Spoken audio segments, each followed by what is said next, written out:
Why, hello folks! We're gonna be doing a tier list today.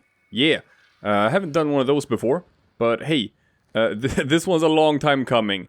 It's taken a lot of prep time to do this, and some, I don't know, 30 awoken catalysts and reactors, and like over 100 forma or something. I'm gonna make my personal tier list on basically everything you can get from DEIMOS. Like everything. Not just the open world, the other nodes as well. Just stuff that's kind of unique to DEIMOS. Stuff you farm there and nowhere else. I'm gonna throw out two little disclaimers here, or caveats. Number one, I'm not gonna be including mods in this, because if I'm gonna include every mod that you can only get from DEIMOS, then we're gonna be here forever, and it's gonna be like a 10-hour long video. So all of the corrupted mods that you get from opening the dragon doors, like, I'm not gonna include those. All the mods like Blood Rush and Weeping Wounds and stuff like that you get for doing DEIMOS bounties, not gonna include those. And the Necramech mods you buy from the Necroloid Syndicate, not gonna include those either. So we're talking about like just weapons and Necramechs, basically. And there are a couple, and Warframes too. So there are a couple, maybe somewhere between like 25 and 30, something like that, different thingies. And I have leveled up all of them. I've upgraded all of them over and over and over again, basically maxed them out with just like forma and catalysts and all of that, so that I could test them like in end gear worthy environments and just, you know, see how I feel about all of them. So we got a lot to go through, but we're gonna go through all of them, and I'm gonna give my own little rating to them, which, you know, might be in line with what the community thinks, might be different from what the community at large thinks. We'll find out. But if you haven't dived into like DEIMOS yet with all of the open world stuff, and you want to know if it's sort of like worth your time to start grinding it out, to check out, you know, what you can actually get from there, maybe this video could be for you. Maybe you could see a couple of weapons where you're like, oh hey, damn, that weapon looks really cool. I want that. And then, you know, you can thank me because you found out about it through this video. Woo! So, first up, we are gonna start with the Warframes. So, there are 3 Warframes that you can get specifically from DEIMOS. Number 1 is good old Nekros, which you probably already knew about. We'll just cover him because we're gonna cover everything. Nekros here, the base version. I got a prime here, but hey, who cares? Same thing. You get him for doing the Lephantis boss fight. Just run that a couple of times, you'll get him. He used to be harder to acquire because there was no public matchmaking when all of these nodes were in the now defunct Orokin Derelict. But now that we have public matchmakings, you can pretty much always get a full squad. You can fight Lephantis together. It's not that tough. So you can get Nekros pretty easily. Now, Nekros is a Warframe that people mostly use for his third ability, Desecrate. It is an ability that lets enemies drop double loot, basically. You can loot enemies twice. And for a new player, or just someone still grinding out everything in the game, still, I don't know, doing their dojo research or building their dojo, or just constantly wants to build new Warframes, build new weapons, you're always sort of strapped for resources. You always need more of everything. So having a guy like this, a so-called loot frame, is pretty good. It's pretty handy. And now that they moved him to DEIMOS, you can get him, you can farm for him decently early on as well. So he has a very clear use for a lot of players for farming reasons. But when it comes to the rest of his kit and what he can do, the Soul Punch got an upgrade recently, but it's still not super impressive. Terrify is kinda lame because it makes enemies run away, but in this game you kinda don't want enemies to run away, you want them to run toward you so that you can kill them. So this kinda just slows things down a bit. And then he has his Shadows of the Dead, which is actually a cool ability. He can summon the dead and just make them work for him. And that can be pretty strong. The problem here is that like it's kind of an either-or thing with how you build him. Either you build around the Desecrate to make that as efficient as possible, or you build around Shadows of the Dead and make that be as effective as possible. But you kind of can't do both at the same time. So you gotta pick what you want him to be. So in terms of just like sort of power and as a Warframe, he's not super strong. And in terms of just, you know, how fun he is to sort of pilot and maneuver, not that much. He doesn't have that much going for him. He just has his loot ability, and that's why people play him. So, if he didn't have the loot ability, I would honestly rate him very low. Like almost garbage tier. But because he has the loot ability, I am gonna put Nekros in the C tier.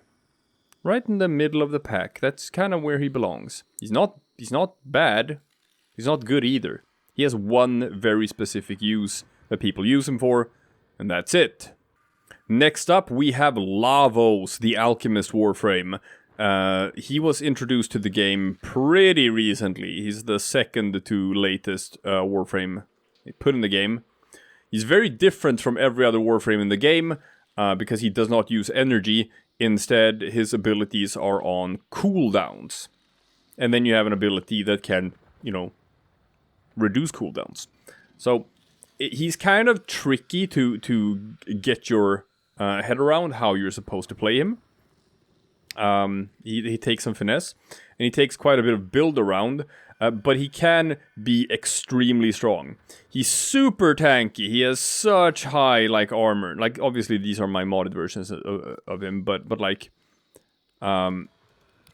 his base armor value is really high at 675. Really, really high. I think only Valkyr Prime has higher base armor. Decently good, like, base health as well. And he's just a tank. He's a big old tank. He's very hard to take down. Obviously, like, hey, this is a triple umbral. You don't have to go that extreme with it. But, you know, I've put out the video specifically for him. Just, you know, testing him out in the steel path and stuff. He can do a survival for an hour or two or whatever, and that's fine. He's just gonna kill everything, and nothing can touch him. He's really, really strong. He's just not very beginner friendly. You get him nowadays from Father's store. If you rank up high enough in the Entrati Syndicate, you can buy his blueprints from Father and his component pieces. He used to be a reward for the Orphix Venom event, but since that event's not going on anymore, they just put him with Father instead. You buy him with just Entrati standing that you get from just doing Entrati bounties. So, you know, it's not that hard to get as long as you can just, you know, rank up with the Entrati Syndicate. That's it. But he's very strong, and I'm gonna put him in the A tier. And I'm not talking about A tier compared to like other Warframes and stuff. I'm talking about compared to just everything you can farm in DEIMOS and what like should be your highest priorities. The things that I'm putting in the S tier are the things that have become fairly sort of meta-defining. The things that like the meta has shaped itself around. The meta has not shaped itself around Lavos, but he's still very, very strong, and that's why he's in the A tier. And finally, we have Xaku, the poster boy for the Heart of Deimos update, and, you know, the new infested open world, the stitched together community-made Warframe built from the spare parts of 3 different Warframes and the whatnots. Like, look, he is strong. I'm not going to deny that. He's strong because he has an ability that lets you pull guns from enemies and grab them and use them for yourself and shoot enemies with their own guns and stuff. And the reason why this is strong is because it scales with enemy level. Like, the higher the level of the enemies, the higher the level of the guns you take, and they do more damage. So it kind of scales forever. And any Warframe that has abilities with damage that just keeps on scaling forever is always very strong.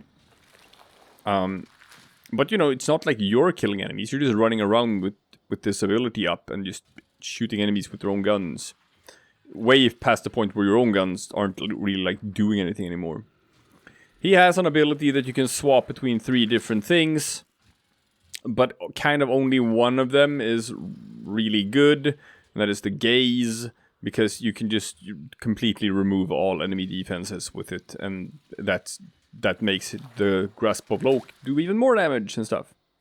And then you have the Vast Untime, where you can turn into like a skeleton and stuff, where you get a pretty nice dodge chance of 75%, so most stuff isn't gonna hit you, and your other abilities have like infinite duration while this is ongoing. So it all works very well together. I just don't think he is all that fun to play. Like, this is a personal preference. I just don't really enjoy the gameplay loop of playing Xaku. Which speaks against him in my book. Not to mention that he is pretty hard to attain. First, you gotta get all his parts from doing DEIMOS bounties.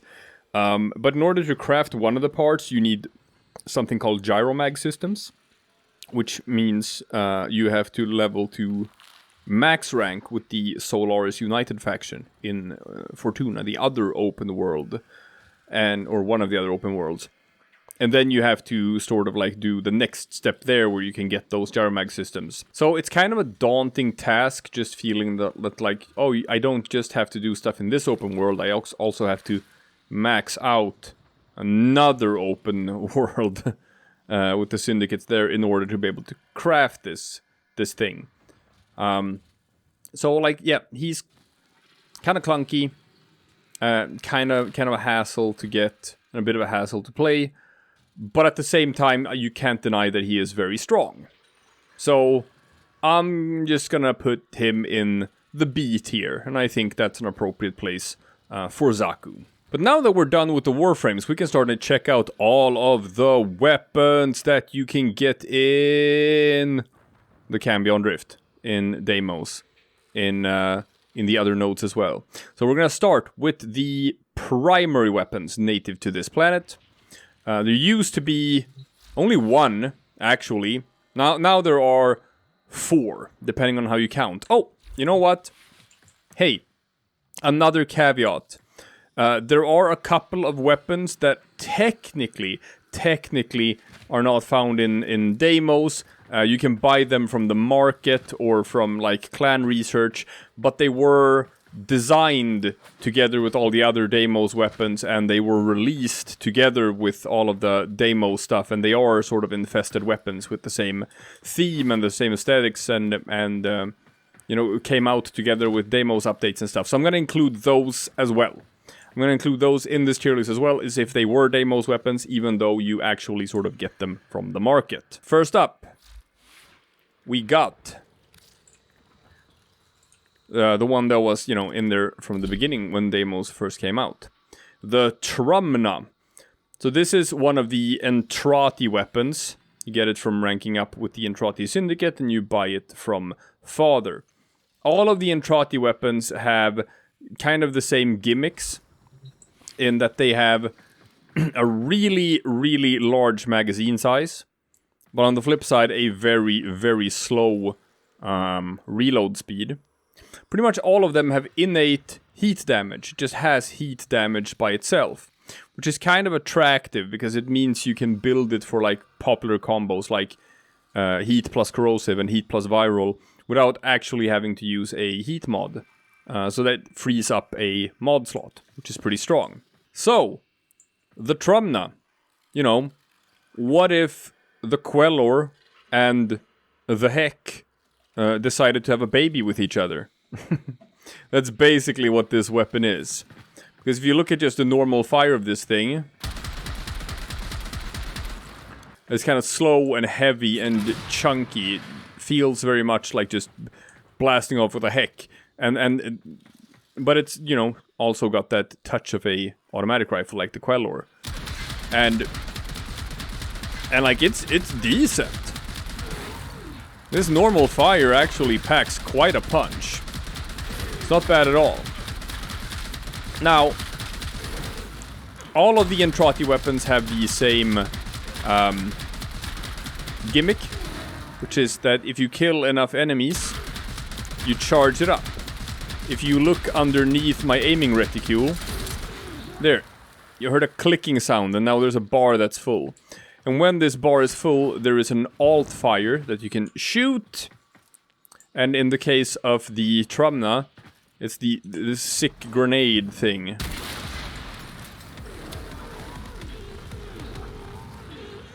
That does a ton of damage. A ton of damage. So that's the idea behind the Trumna. You shoot your normal fire until you charge up the thing, and then you fire your big blast grenade, and that just takes out everything. It's a very satisfying weapon to use. It's very strong. It does require a bit of investment. This is a 7 forma build I have put into this thing. It's got a decent enough crit chance where I think it's worth it to chuck in good old hunter munitions. Other than that, it's just, you know, it's a very classic build. But it's got like a lot of investment in it. But it's a fun weapon. It's a strong weapon. It's not like one of the best weapons in the game, like super meta or anything. But it's very powerful. It's very powerful. Solid A tier weapon. Following that, we have Lavos' signature shotgun, the Cedo. When Operation Orphix Venom ended, that event, and Lavos was moved to Father's store, then so was the Cedo, his shotgun. Is the Cedo any good? Yes, people. Yes, people, the Cedo is very, very good. It's got a normal fire, which is, you know, it's a shotgun. It's a pretty fast automatic shotgun. That's not really what people use it for. People use it for the alt fire, which is this disc it fires off. See that? This thing is heat-seeking, basically. It bounces between enemies. And then it flies back to you, so you can fire off again. And this thing has... Look at all of these status procs. Heat, cold, toxin, blast, viral. This thing has so high status chance. It's so good at just spreading status effects. It's kind of like just the same effect as a Kuva Nucor, right? So you combine it with like a melee weapon with a condition overload build. You fire this thing, everything has so many status effects, and then you can just go in with your condition overload melee build and immediately shred through everything.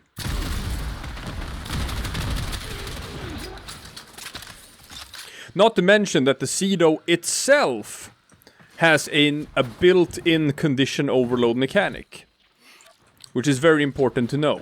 So if I just shoot this guy right here with my normal fire, that's the damage. But if I first apply my disc and spread a bunch of status effects, and then I shoot this guy, and suddenly this thing does a lot of damage. Now, since Condition Overload, that mod is one of the reasons why melee weapons are so much stronger than, you know, primary weapons and secondary weapons. The fact that we now have, like, a weapon that also has a similar built-in mechanic makes this weapon a beast. It is a powerhouse. This is one of the strongest primary weapons in the entire game. It's the best shotgun in the entire game. It complements so many builds. It's super part of the meta. This is an S-tier weapon, people. Solid S-tier weapon. Following that up, we've got the Proboscis Cernos, a new bow. This one, again, this is one of those weapons you get from the market, but it was released together with, I think, the DEIMOS Arcana update. It's kind of clunky to craft this, because the component piece to build this is the Mutalist Cernos, and the component piece for building that is the Cernos. So first you gotta buy a Cernos and craft it. Then you gotta buy the blueprint for the Mutalist Cernos. Use Cernos to craft it. and you gotta buy the blueprint for the Proboscis Cernos. Use the Mutilus Cernos and craft it. That's how you get it. So it's a bit clunky, it's a bit of a hassle. So is it worth that hassle? I'm gonna show you if it's worth the hassle to get a Proboscis Cernos.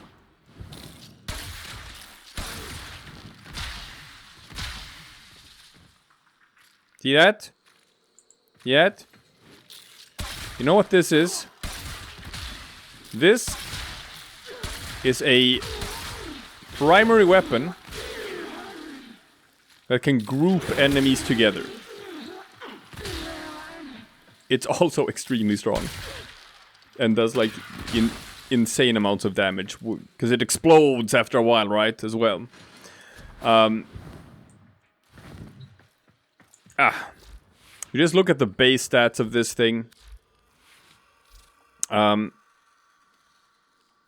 The radial attack has innate viral damage. Just has viral damage by itself. So you can do something like modding it for heat and corrosive, so you get like the heat viral corrosive combination. This thing is a beast. People use the Helmin system to infuse Warframes with stuff like Ensnare or Larva or other abilities to use to like group enemies together so that they can kill them faster with their melee weapons. But why would you do that when you just have this weapon that you can use to group enemies together, right? Just pull everything together in a tight little ball. And you can swing them with your melee weapon if you want to. Or if you don't want to, you can just kill them with the Proboscis Cernos itself, because it's really, really strong. So, listen up people, forget the Kuva Brahma. Forget the lens. The Proboscis Cernos is, without a doubt, by far the best bow in the game. It is absolutely the best bow in the game. It shares the same thing with the Kuva Brahma, that it's a bow that you don't have to aim with. You can just shoot on the floor. Just pull everything together and then it's gonna explode and everything's gonna die. That's fantastic. You don't need all of the visual effects and the explosions of the Brahma. It does more damage than the Brahma. It also pulls enemies together. This thing is absolutely insane. You can put this in basically any build and it's gonna be stronger. It's S tier. It's S tier, people. It's straight up the best bow in the entire game. If you don't have it, get it. Next up, we have the Bubonico, the new infested arm cannon. Very pleasant. You get this one from the Biolab research in your dojo. But again, came out together with, you know, the Heart of DEIMOS stuff with the updates. Now, this thing has a normal fire and an alt fire, and the alt fire is probably what you're going to gravitate toward. The normal fire fires like 3 different little tendrils or whatever, I think. Kind of like an automatic shotgun.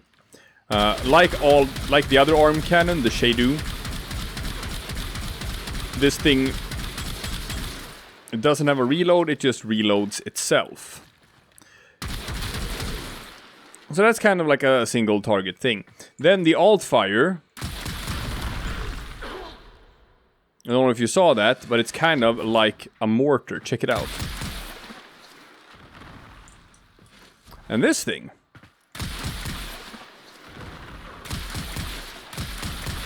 also tracks.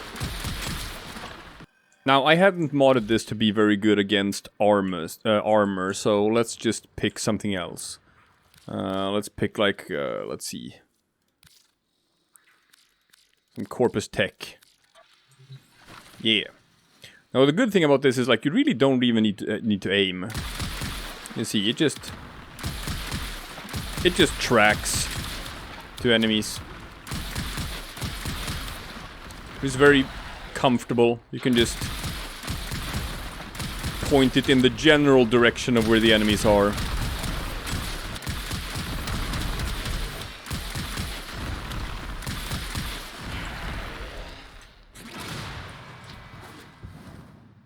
Now, this weapon doesn't really perform at the same level in, like, super high-level content as some of the others I've demonstrated.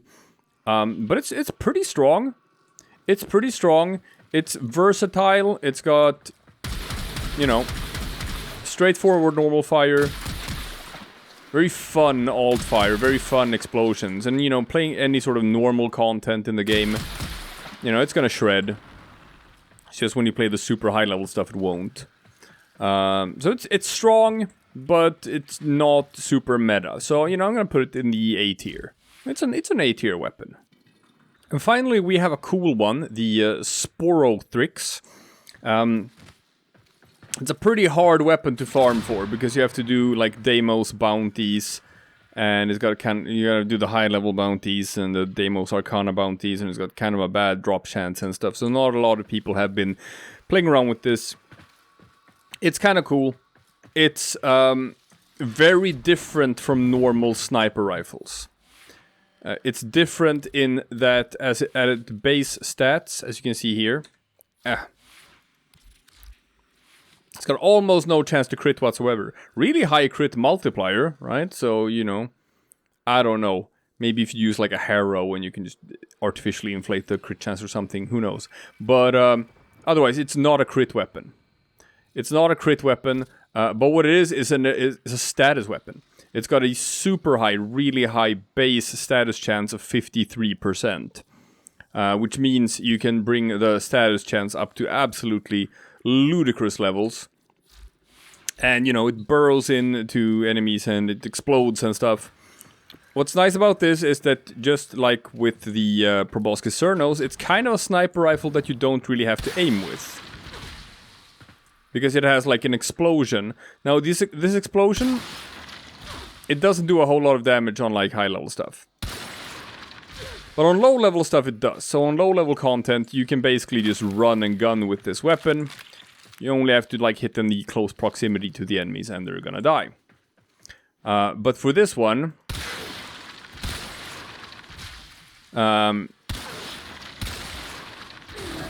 it's kind of cool to see enemies just going down to a status weapon like this. So you get your slash procs. You get your viral procs.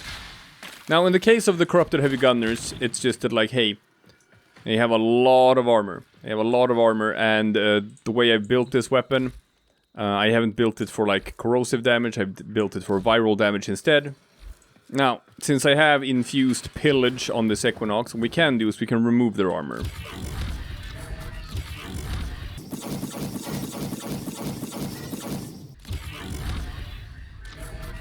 There. Now their armor is basically gone. So in that case, with the viral damage on this thing, as you can see, that's what you want to see.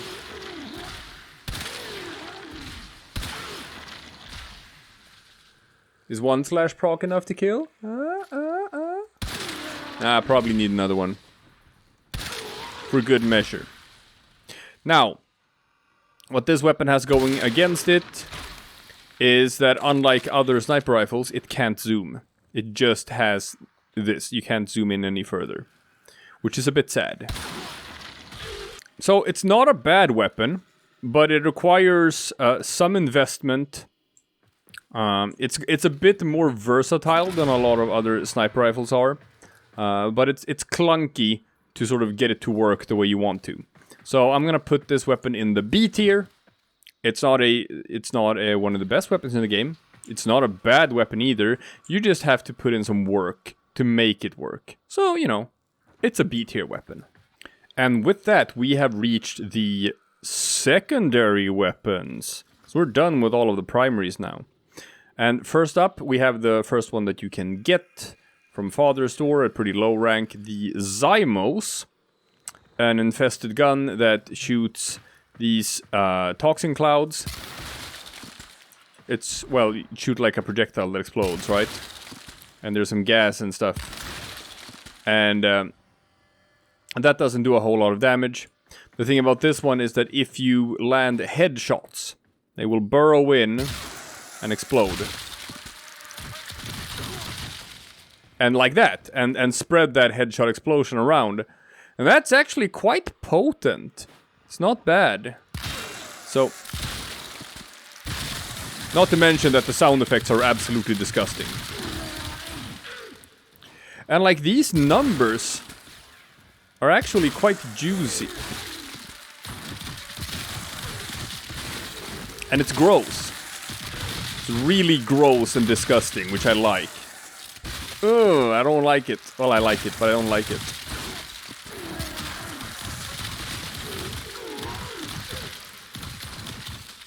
So, like, the damage is there. This is quite potent. You know, as long as you can continue to just land headshot after headshot after headshot.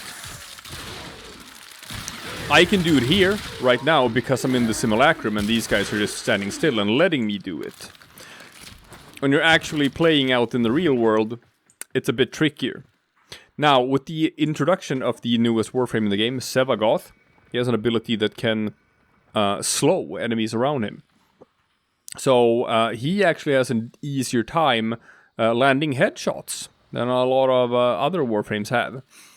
He might be able to make good use of this one. Nova might be able to make good use of this one. Stuff like that. Or maybe if you can, like, sleep enemies or something. And then land a bunch of headshots on them. So it's clunky. Clunky to get good use out of this bad boy right here. But it actually does a decent amount of damage. The damage isn't bad at all. You can build this guy up to be quite potent. Which is why the Zymos goes firmly in the C tier. Next up, we have a weapon that I really wanted to like. I wanted to like this weapon. It's the Sepulchrum. The weapon that is very much inspired by, like, the bolt guns from Warhammer 40,000. Or the Storm Bolters. And, like, I've invested in this a lot. I put in 5 forma into this weapon. I chucked in all of the strong, classic, just, you know, hey, this is how you always build weapons, but let's build it that way, so, you know, it's supposed to work. About as strong as you can get it. Now, the upside of this thing is, you know, it's got 2 barrels, so every shot is actually 2 shots. If you look down in the ammo counter, it takes 2 shots. So it does double the amount of damage that it says it does on paper. And, like, yeah.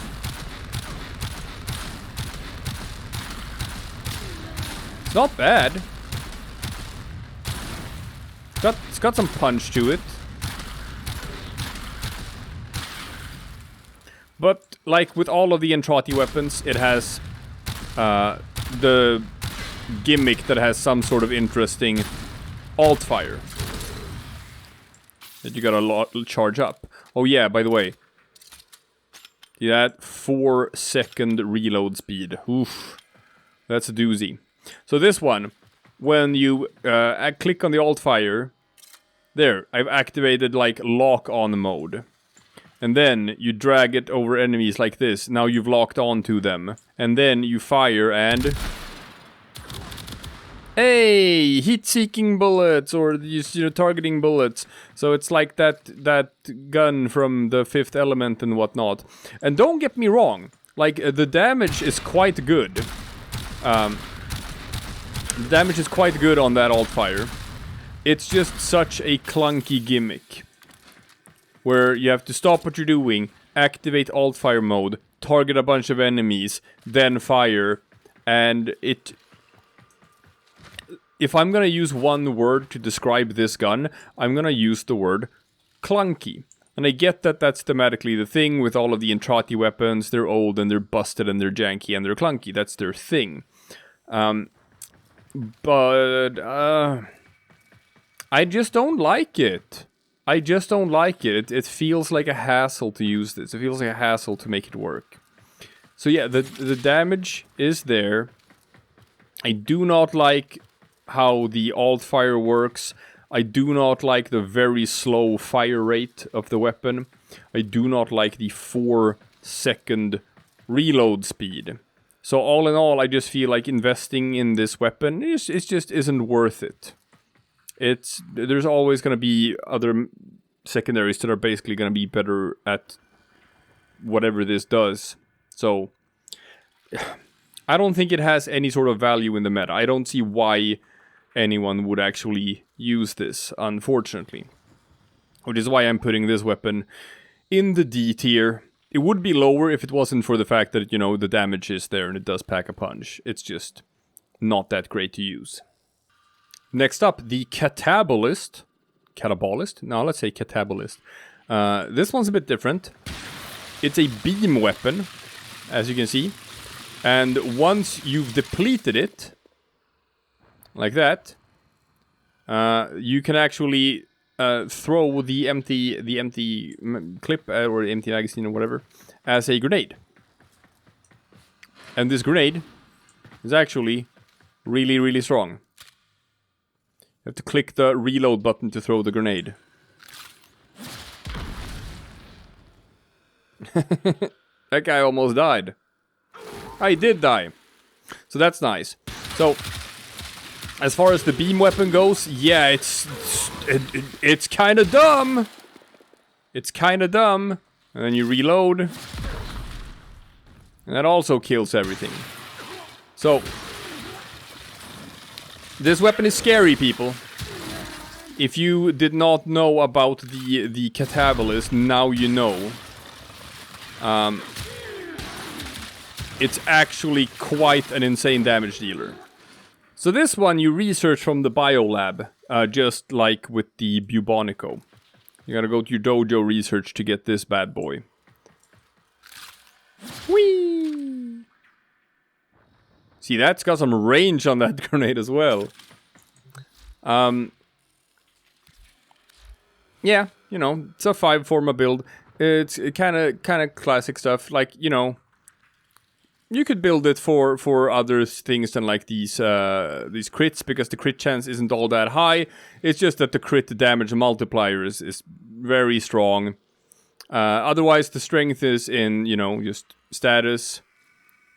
Can build it for heat, viral, and corrosive at the same time. Because it's got that juicy innate corrosive damage. Just has corrosive damage by itself. Love it. And then you have like not the partial reload thing. That's not what you want. Here, the reload from empty. Because if you reload while the magazine is not empty, you're going to throw out a weaker version of the grenade. You got to empty it down to 0 to get maximum grenade. And the grenade actually has a pretty high crit chance as well. Which is why it's worth it to build for a crit just for the grenade. And it does a ton of damage. It does a ton of damage. It's a powerhouse damage dealer. Very strong weapon. Very strong secondary. I'm gonna put it in the A tier. But like, it's close, man. It is close to the S tier. People are sleeping on this weapon. It is so much better than people think it is. And finally, we have a bit of a special case when we're talking about the secondaries, and that is kit guns. Because there are new kit gun components that you can get from Father's store. That you can obviously mix and match together with already existing stuff from the, from Fortuna. But for the interest of this video, I have built these kit guns solely out of DEIMOS parts. But there's also 2 new versions of, like, just, actual weapons, which is the Vermisplicer and the Sporelacer.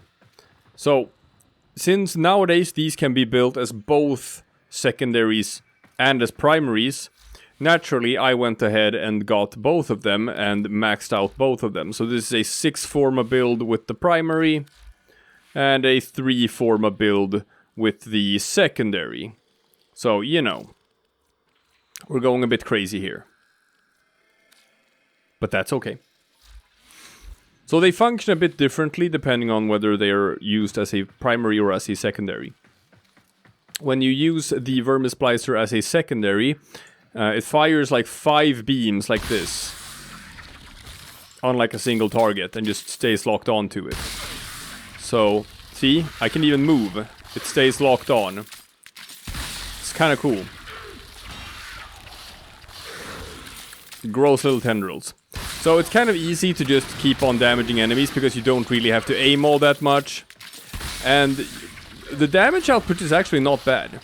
This thing is pretty potent. When you use it as the primary weapon, it instead shoots only a single tendril. But that tendril will then move on and hit like 5 different targets. You can see it from above here, see? So I just have to keep on pumping in, you know, tentacles into one of them and it's gonna spread. And in this way, it kind of functions the same way as like a Kuvanukor.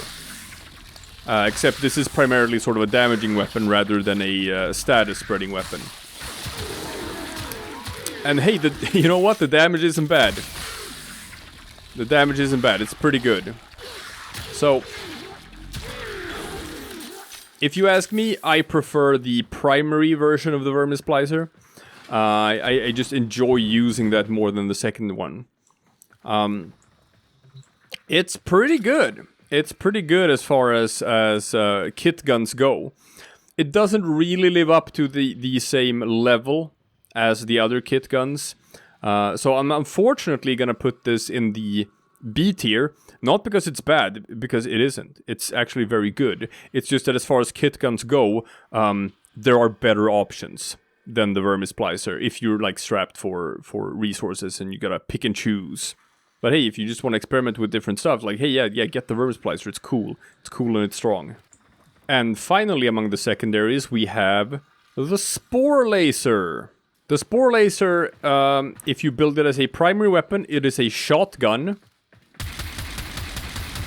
Fires like this. It's an automatic shotgun that fires stuff that explodes and becomes shrapnel and stuff. It's really cool. And as a secondary, fires a single big explosion. Let's take a look at this. Here's the secondary.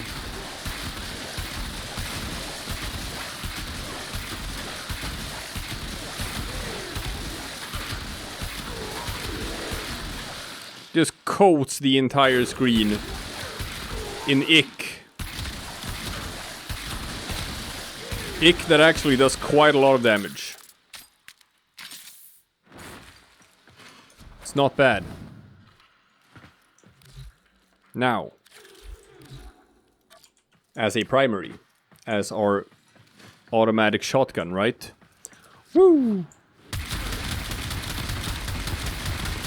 Explosions aren't as big.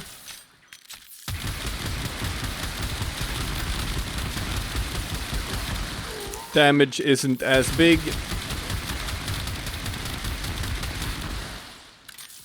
Unfortunately.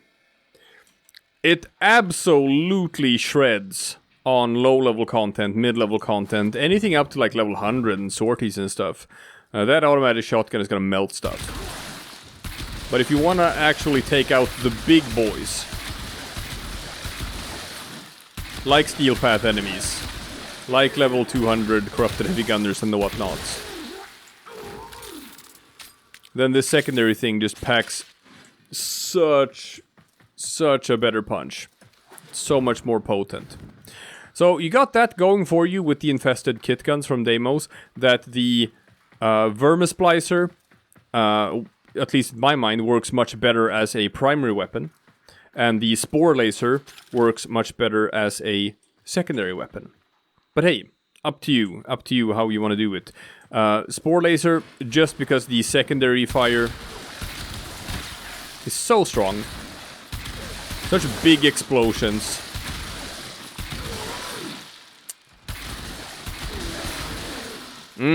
So juicy, feels good to use. I'm actually putting the Sporelacer in the A tier as a secondary weapon. I think it's very strong. One thing to note when using this thing. I am using a primed sure-footed on this Equinox. If I didn't, you can believe that this thing causes self-stagger, so you're gonna just be constantly staggered unless you account for that. So you kinda have to account for that, just so you know. Next up, we have reached the melee weapons. Oh yeah.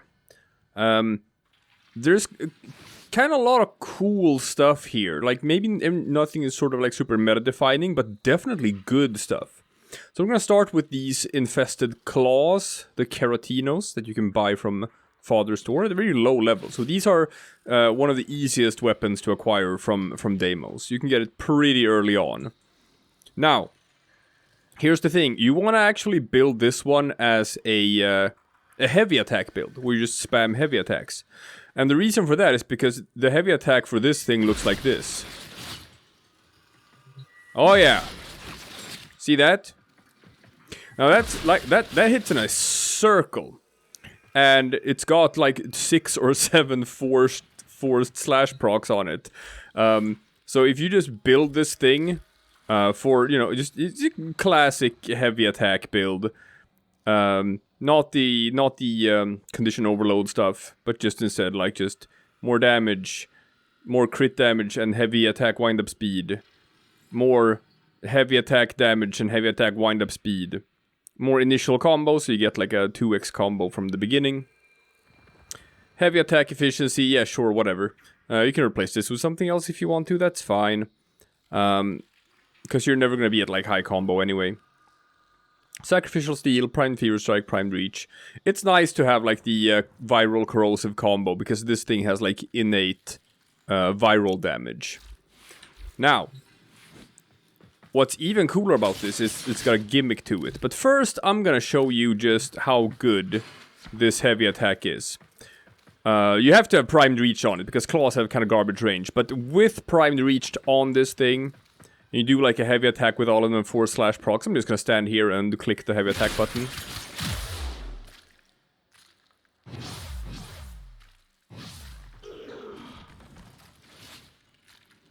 Hey, melt.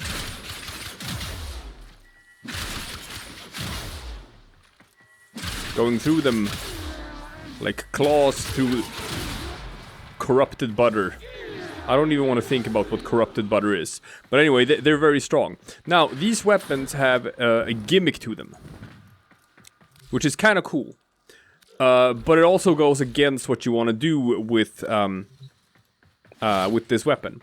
Now, if you do a heavy attack while you are at full combo, at 12 combo with these weapons, then they're gonna stretch out, and they're gonna become huge long claws, and they're gonna stay that way for 3 minutes.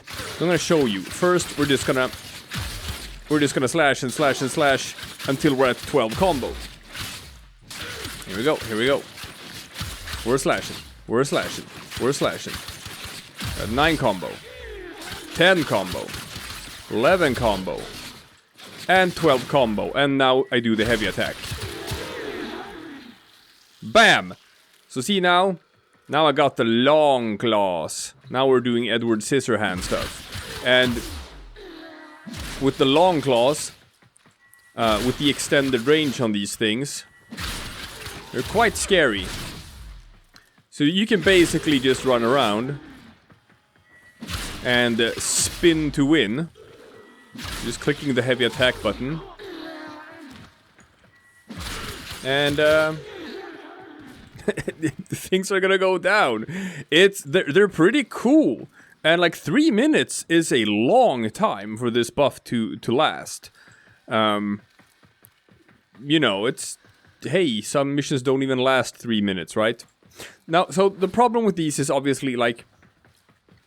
A heavy attack build doesn't really want to waste all of that time like building combo, because you're not really doing any damage because you've built the weapon so that, you know, you do all the damage with the heavy attack. So you gotta first be a bit clunky with these, build up your combo, do a heavy attack, get the long claws. Now, but once you have the long claws,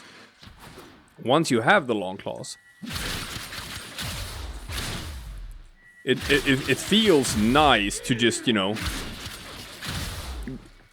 go through enemies like these and just rip them apart. The range is quite nice. Hits in a 360. Got them juicy forced slash procs. So, you know, if you're in like a survival mission where you're just surrounded by enemies with like huge spawn rates and stuff, Which is quite beastly. So this is actually a pretty good weapon. It's like, is it better than, for example, the Venka Prime? I'd say when you got the claws out in the long form, I'd say they are. When the claws are not out in long form, I'd say like the Venka Prime is better. So it kind of depends if you want to like invest that time in the beginning of every mission to get to the elongated claws. So it's pretty good. It's not one of the top tier melee weapons, but it's cool and it's pretty fun to use, and it's definitely a very useful weapon. So I'm gonna put this one in the B tier. Next up, we have the weapon for which you probably have like a million blueprints if you've been playing DEIMOS bounties, because you get the blueprint for this weapon all the time. The Quassus. It's a Warfan. Was introduced as like the second Warframe in the game. Previously, the only Warfan for like years had been the Gunsen. But now we got the Quassus. And first of all, it's stylish. It looks gorgeous. Now,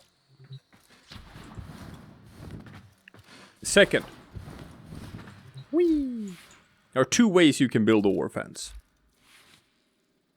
You can either build them like a heavy attack build like this, or you can build them just, you know, for your classic meleeing and slashing with the Weeping Wounds and the Blood Rush and the combos and the whatnots. It's got a pretty high crit chance at base. So, you know, Blood Rush is obviously very good with this weapon. And one thing that is very important to note is that the heavy attack, here, it throws a projectile. See here? Yeah, actually separates it to a bunch of different projectiles. If you're using this with Xaku, it's more accurate. But with other Warframes, it has quite a lot of spread. Now, what's important with your stance is that this stance, the Slicing Feathers, has a forced slash proc on the heavy attack, which is gonna affect this thrown melee as well, like this projectile.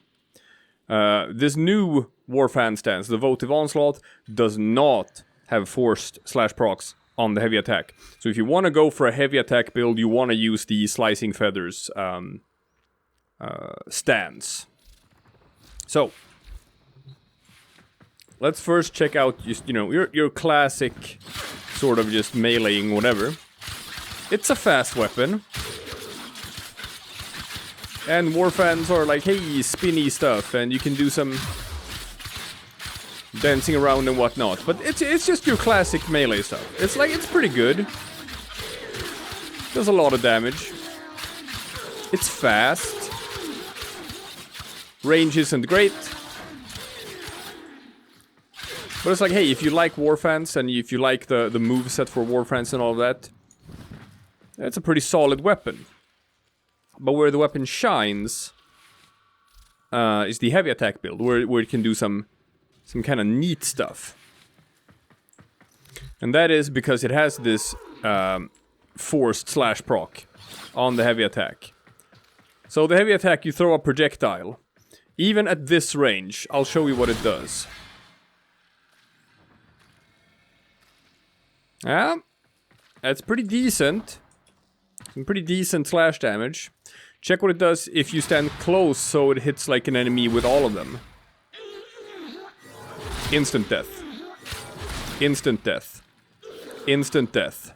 He's gonna die from that, don't you worry about it. Yeah, there we go. So, it actually is very strong. It's like, it almost like rivals like a gun with just the range damage on this thing. Which is kind of cool. It's kind of cool. If you use it with Xaku, there's way less spread, so it's more easy to just use it as like just a single target damage thing. But it's kind of rad. Now, it's not the fastest way of killing enemies, because you just hit one enemy at a time with these throwy things. So some people might see it more as sort of like a gimmick than an actual sort of viable strategy for playing. I might even tend to agree with that. But it's cool. It's definitely cool. It's a neat Warfan. The design is gorgeous, and it's got some fun uses if you like just wonky gameplay stuff. So it's a B tier weapon. It's not like super great or anything, but hey, it's got some cool stuff going for it. Next up, we've got, believe it or not, another Warfan. That's so crazy. Game only had one Warfan for several years, and then DE was like, hey, 2 new Warfans. So this is an infested Warfan. It looks kinda gross and icky. It's got the same sort of idea as the Quassus. It's just that this one shoots projectiles that aren't like as focused in what they do. The Quassus is just like huge slash damage, which basically kills anything. This is like a spread of like slash damage, impact damage, puncture damage, toxin damage, and you can affect it with mods and stuff as well. So if you throw like this thing at an enemy, okay, 3 corrosive procs. What is it now? 1 slash proc, 2 electric procs, 3 corrosive procs. Slash puncture corrosive. It's you don't really know what you're gonna get when you do this. And unfortunately that sort of speaks against the weapon, because like, hey, you kind of want slash procs, right? That's what you want. Now, obviously, now I wasn't showing off the heavy attack build, because this one has the exact same thing as the Quassus. If you're gonna do a heavy attack build, you have to use the slicing feathers stance. So everything I said about the Quassus also applies to the Arum Spinosa. The problem here is that, like, just, you know, you're not getting those 7, 8, 9 stacking slash procs as you did with the Quassus. So you don't get like the damage over time effects, like not consistently. You don't. I mean, sometimes you get some slash procs, but not always. So these become way more inconsistent to use like as a heavy attack build, unfortunately. But if you're gonna do like a normal build with them, and just go spam your melee and get up to 12 combo and just wail on enemies and stuff. And then they kind of work. They kind of work. Pretty much like at the same level as any other melee weapon. Because, you know, if you build the weapon correctly, then any weapon in the game is gonna be able to shred through enemies. But it doesn't stand out in that department. So the problem here is it doesn't stand out as a normal melee weapon, and as a heavy attack weapon, it is severely outclassed by the Quassus. So unfortunately, this is like one of the worst weapons that you can find on DEIMOS. I'm gonna put this in the E tier. I'm sorry. There's a reason why this is statistically, this is the least used weapon in the entire game. Like, no one uses this weapon, like, at all.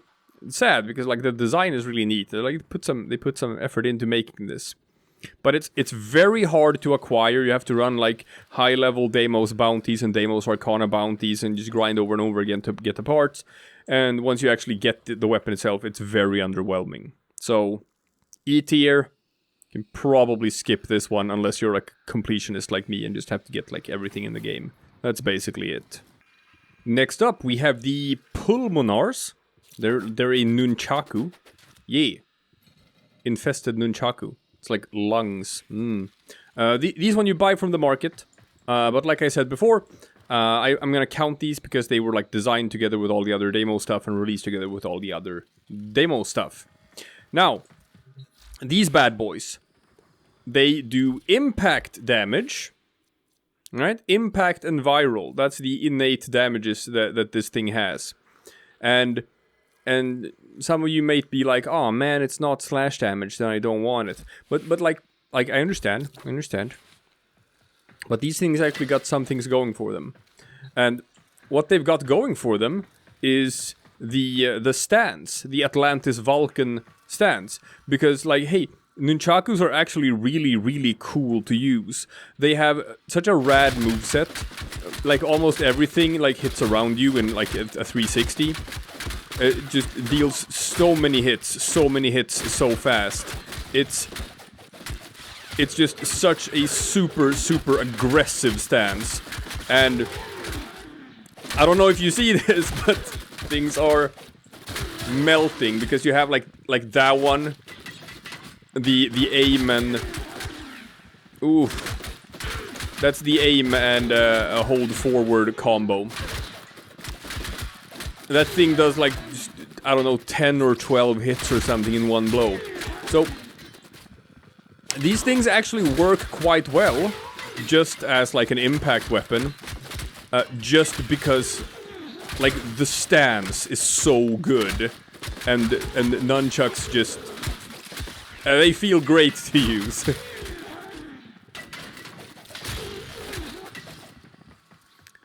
But, like, to that end, it's like, just, you know, hey, that applies for any nunchaku in the game. And by any nunchaku, I kinda mean just, you know, the few nunchakus that exist in the game, right? What do we have? No, not the shaku. But maybe something like the Ninkondi Prime. This is probably better than the Pulmonars, because the Pulmonars don't actually have any sort of real gimmick to them or anything special. It's just like, hey, they do all impact damage, and they have innate viral damage. That's it.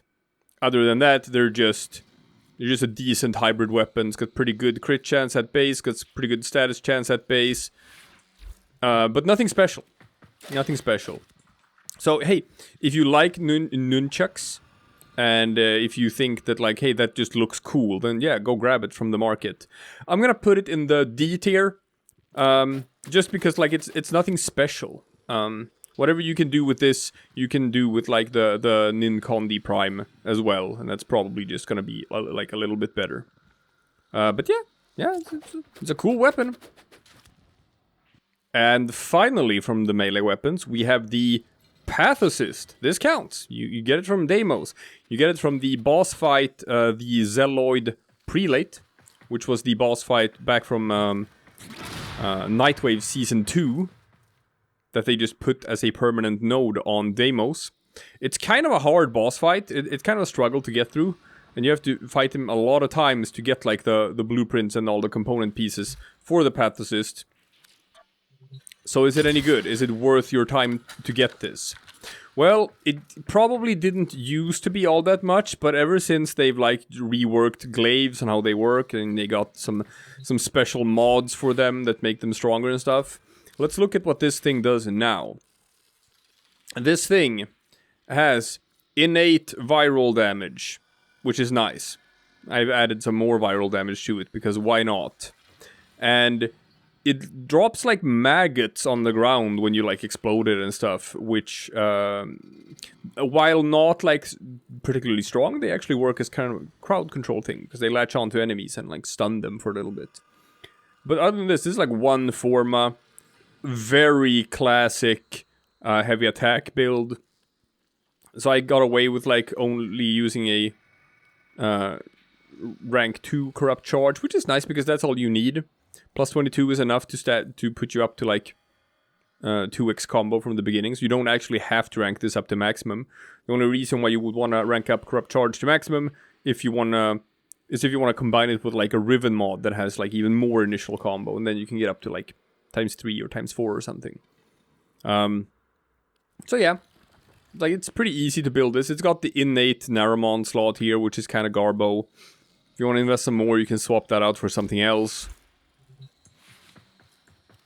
So let's see what this thing can do. So normally, like, you're not gonna want to be swinging with this. You're not gonna want to do stuff like this and just, like, sort of, like, attack with the glaive. Because, like, the glaive is... as you see, maggots. Good little sons. Now you want to use the throwing attack, which is you hold down the button to throw. Hold down the attack button to throw. And then when it's mid-air, you press the heavy attack button to detonate it, and it comes back. So that's how you want to use your glaives. So this thing right here. Got your maggots. And hey! What's that you said? Oh, it's nonsense. Because nowadays, all thrown glaives are stupid. They're absolutely stupid. They are insanely powerful. This is with one forma. And you can melt anything you want. You get your little maggots on the ground for some added crowd control. And the way they've done it now so that you can like combine a melee weapon with a secondary weapon. You can do your classic thing of using a Kuva core to just spread status on everything. And viral procs. And then, you know, chuck your weapon. And everything dies. It works. Not only does it work very well. Obviously, you pretty much have to run a Warframe that has like primed sure-footed in the Exila slot, because there's gonna be explosions everywhere. You're gonna get hit by a bunch of self-stagger otherwise, which isn't gonna be great for you. That guy didn't want to get slash proc for some reason. But yeah, it's bonkers. Is it better than the Glaive Prime? No, the Glaive Prime is better than this. But the Glaive Prime is one of the most busted weapons in the entire game right now, so that's not a knock on this weapon. So, hey, if you don't have the Glaive Prime, and you want to get like a really, really solid thrown glaive, yeah, get the Pathocyst. This is an A tier weapon. If the Glaive Prime is S tier, and like meta shaping, this is absolutely an A tier weapon. It is the best melee weapon that you can currently get in DEIMOS.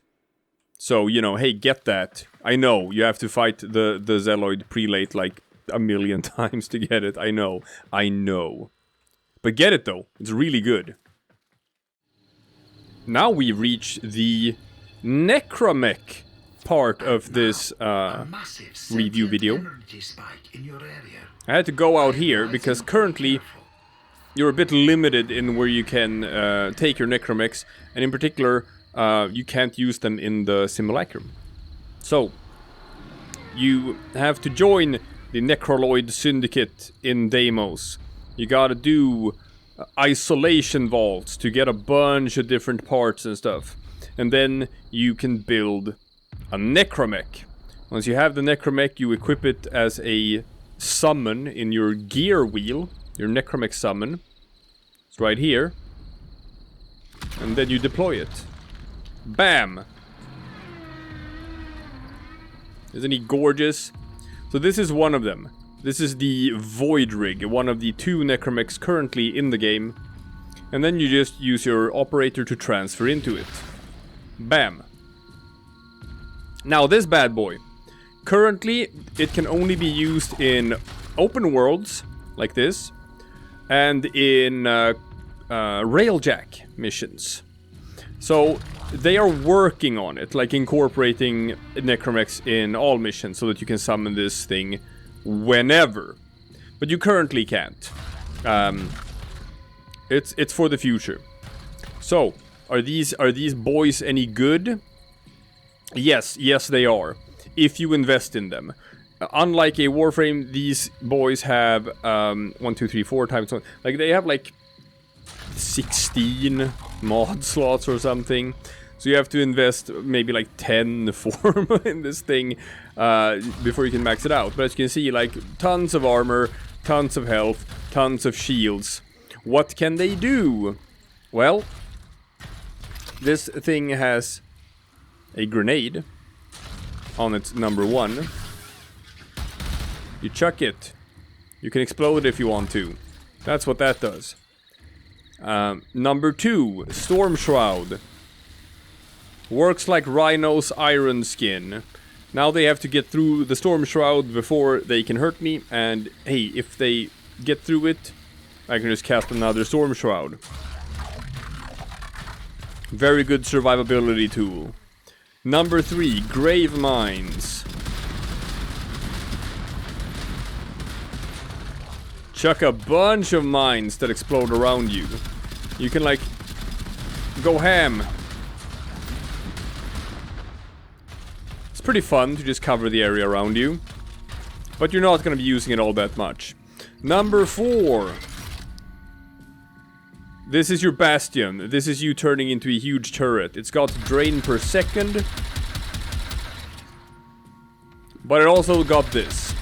And this weapon, the Arquebex, is absolutely ludicrous. It is stupid. These things can fly! Almost. A little bit. Not that fast. They can rush forward, crash through things. And hey, if enemies stand in the way, they go flying. Whee! So check it. Arquebex time. Everything dies. Everything dies. It's really stupid, the damage numbers on this thing. What it also has is it comes equipped with an arch gun. You get to pick which arch gun you want in there. Just gonna snag this real quick. Hey. And if you look down in the bottom right with the ammo. Now let's see. Can I hit this from here? No, that's not a hittable thing. So I can just fire and deplete all of my ammo. And if you look in the bottom right, and boom, it just regenerates. So this thing has infinite ammo on arch guns. So it's very strong. Necramechs are really fun. They're very powerful. They're extremely hard to kill. All around, just an absolute beast. Now, the Voidrig only has 2 abilities that you're going to be using all that much. You're going to be using the Storm Shroud, and you're going to be using the Arquebex. That's it. The number 1 and number 3 abilities are kind of pointless. But your number 2 and your number 4 are so insanely strong that they can wipe the floor with everything. Since you can use these in the open worlds, they're also very effective for like doing profit taker runs. They're just beasts. And the Voidrig is probably the stronger out of the 2. Especially since the second one isn't as effective for profit taker. How good is the Voidrig Necramech? It is S tier. It is absolutely gonna be a part of Warframe's meta for like the coming years. When these things get incorporated into normal missions, like all normal missions, you're gonna see them everywhere because they are stupidly strong. It is S tier. You don't have a Necramech yet, consider doing the grind, going to DEIMOS, doing the isolation vaults, so that you can get yourself a Necramech. They're absolutely worth it. Holy hell, goddamn, they're strong. Next up, we have the second Necramech currently in the game. The Bonewidow. Bam! So this one looks a bit different. It's got the massive shield in front of it. It's kind of more sleek and sexy. This is the melee-focused Necramech. It still has like an arch gun, just like the Voidrig. So you can still do all of that jazz. It also has the meat hook. See this? Swing with the hook. Hook enemies with your hook. This, you can throw them once you've grabbed them, but this is an underrated ability. This is one of the best healing abilities in the entire game. Once you have an enemy hooked, you start like draining life from it, and you can just heal back up to full in like a second. It's insane. Just hook an enemy, hey, now you're at full health. Hook an enemy, now you're at full health. That's actually how good it is. Number 2 ability. Put up the shield. Problem, like, it's defensive, you can block shots and stuff. Problem is, once you have the shield up, can't use your meat hook. So what do you want? Do you want to block damage, or do you want to just regenerate to full health immediately? Personally, I think the meat hook is better. We got the number 3 ability, which just, did you even see what it did, right? It just grabs enemies and pushes them together like that. See a bunch of enemies in front of you? You can squeeze them together. It's completely worthless. It is absolutely garbage. There is no reason to ever use this ability. It is good for absolutely nothing. It is super pointless. I don't know why they gave the Necramech this ability, because it doesn't do anything. And finally, the number 4 is this. The Iron Bride, the huge exalted melee weapon. It has Drain on it.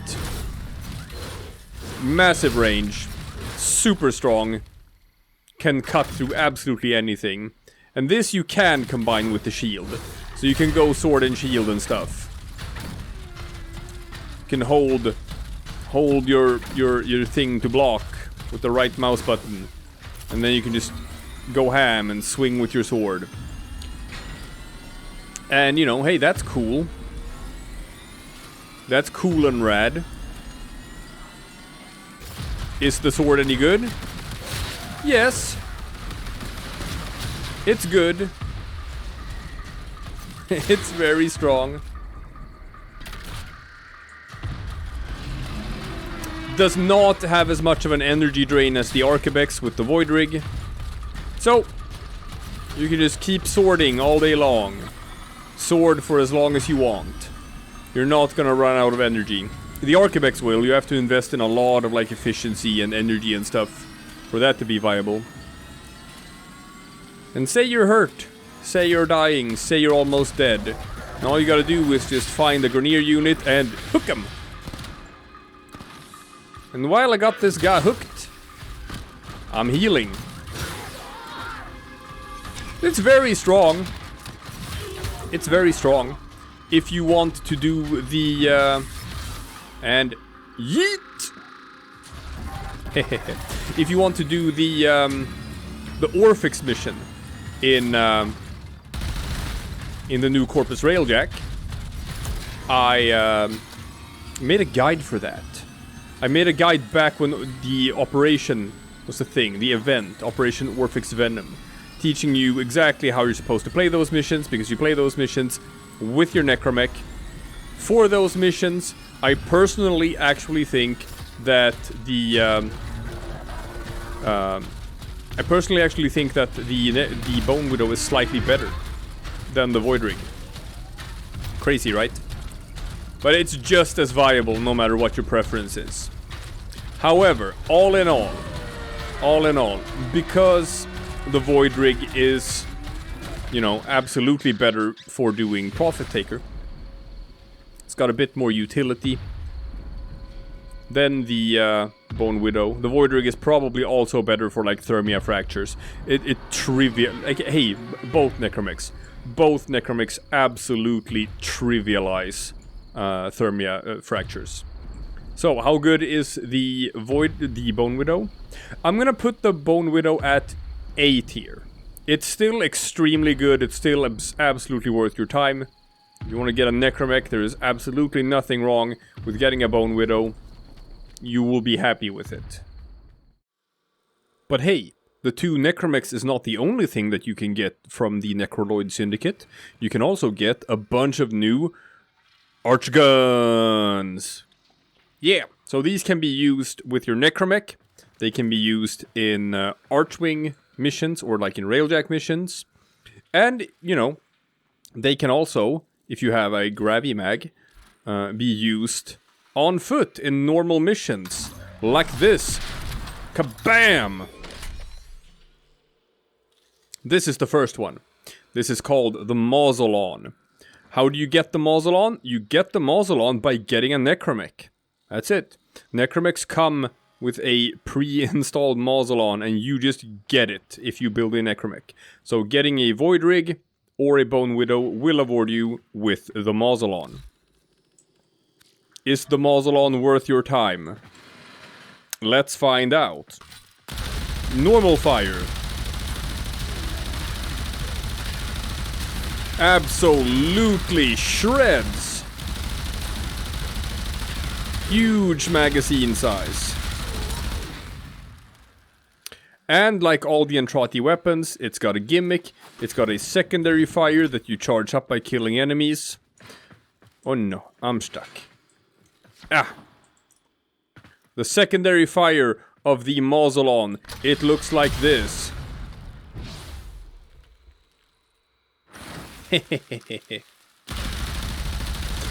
Almost killed all of them. It is very strong. And it works handheld. It works very well on a Necramech. It works if you're in Archwing mode. It's strong in basically any game mode you can imagine.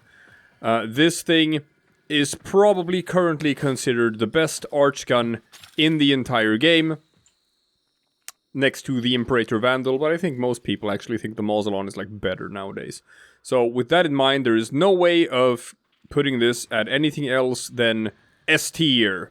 If it's the best Archgun in the game, then it's obviously an S tier weapon. If you like Archguns, you should get a Mausolon. But that's not all. There are 2 more Archguns that you can get from the Necroloid Syndicate. The first one is called the Cortege. Boom. The Cortege is a beam weapon. See, like this. And it kind of feels like a flamethrower when you use it. It kind of feels like a sort of more beam-focused flamethrower. So, you know, it goes right through enemies like this. Kind of similar to, for example, an Ignis Wraith. Something like that. And it also has the alt fire. In this case, these grenades that end up on the ground. And, you know, you do damage over time, and enemies can step on them, and boom. Stuff like that. But the primary fire on this thing is quite juicy. It's very good. The only problem is that, you know, it kinda competes with the Ignis Wraith. And it doesn't have a lot of spread. It fires in a pretty narrow beam. So it takes a bit more to aim. It's got the nice little gimmick with the grenades as well. But it's not a standout. It's a neat weapon. If you like flamethrowers and you just want it because it's cool and you want to use it because it's cool, then hey, just absolutely go get it. But I'm gonna say this is a C tier weapon. And finally, we've got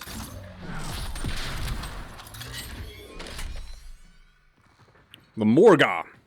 So the Morgha is a bit wonky, I'm gonna say, because it's got this thing here where it fires like just.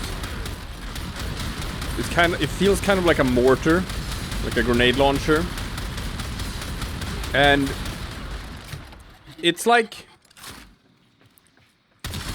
I'm gonna say, like, damage-wise, it's not great.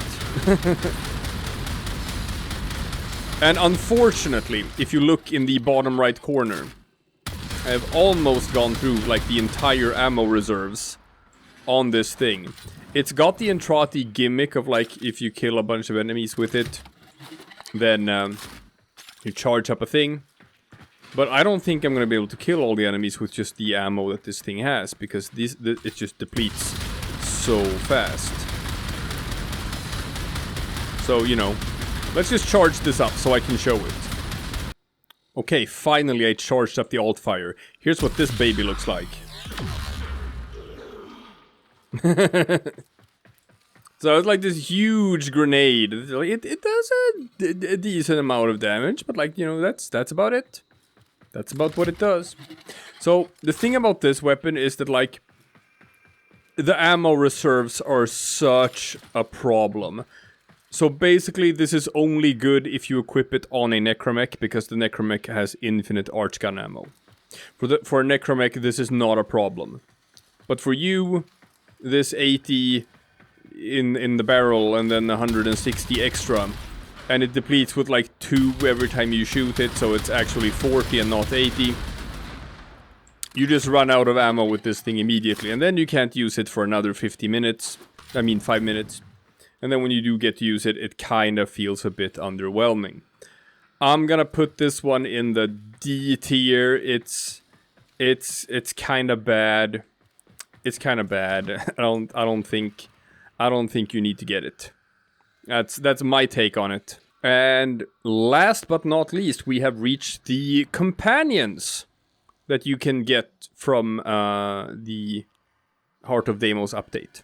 You can buy them from Sun, and you can just get yourself a Predasite or a Vulpaphyla, which are the new infested pets. So first up, the Predasites, the Vizier Predasite, the Medjay Predasite, the Pharaoh Predasite, and also the Sly Vulpaphyla and the Crescent Vulpaphyla. F tier. They are really pointless. They're really pointless. All of them have abilities that kinda don't do anything meaningful. There's no reason why you would ever really use them. The Vulpaphylas have a bit of an edge because they are immortal. They can't die. They'll just revive themselves if they die, which is nice. But at the same time, with their abilities, they don't really do anything meaningful. Like, get them and level them up for mastery points, and that's about it. They're just... I'm not even gonna talk about them all that much, because they're not really worth it, because they're not really all that good. And then we have the Panzer Vulpaphyla. S tier! S tier. Probably one of the best companions in the entire game. He's up there with, like, just, you know, Helios that you run for your, for the melee set bonuses. And you might ask yourself, well, why is he so good? Well, he is so good because he's got this thing right here. Boom. It's a mod called Viral Quills, which, he shoots quills on enemies that deal viral damage, proc status effects, viral status effects, and adds spores. So he's like a mini version of Sarin, and starts spreading Sarin spores to all the enemies around, and just like hits them with like a bunch of viral procs and stuff, which makes them take more damage from everything.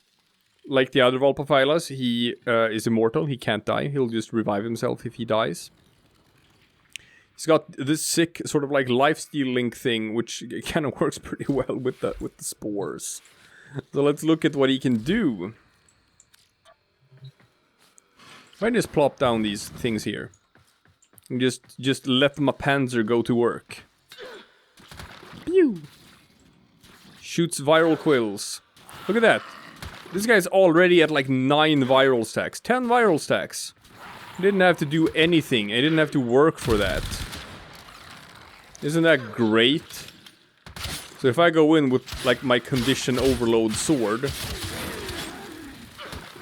on these guys, they're just gonna melt immediately, because this guy is just spreading spores and viral procs on all the enemies. Everything around me has like 10 stacks of viral. It's insane. It's insane. And with the spores, eventually all of them are just gonna die by themselves. So, hey, this thing is just gonna increase your damage output by 1,000,000 billion zillion %. He's gonna be there in the background, spreading viral on everything on the entire map. And he can't die. Is that good? Yeah, that's pretty good. That is an S tier companion right there. So, if you're gonna get any sort of companion from Deimos by doing like the animal conservation stuff, get yourself a Panzer Vulpaphyla. You'll be happy you got one. Damn strong. And with that, this huge tier list is now complete. We have gone through every single weapon, companion, and Necramech that you can get from Deimos. So, if you see anything in here that looks interesting, hey, go check it out. Go do the Deimos stuff and get these things, because they're quite cool. If there is anything you think I am absolutely super wrong about, then let me know in the comment section, like you always do, people. Like you always do. No, but that's fine. You keep me honest. You keep me well researched. So yeah, obviously, like with all tier lists, this is a subjective opinion. You might disagree with some of it, and that's fine. I'm not saying I'm right. I might be wrong, but I'm probably right. There's a chance I'm right. Anyway, I'll see you guys tomorrow for something completely different.